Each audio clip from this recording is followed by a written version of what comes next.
Welcome back to another technical deep dive here in the debug zone. Today we're tackling a big question and breaking it down with insights from other users. Hopefully this clears up some misconceptions and helps you get the answer you need.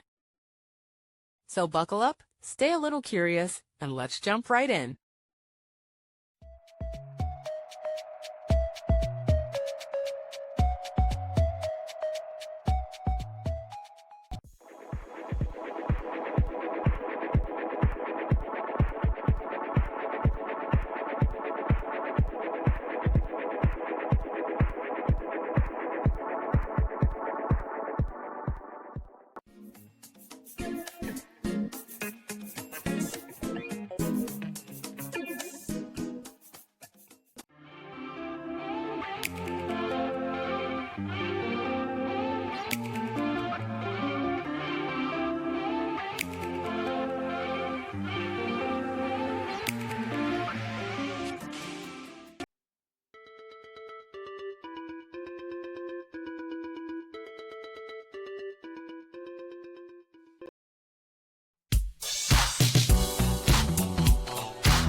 And that's a wrap.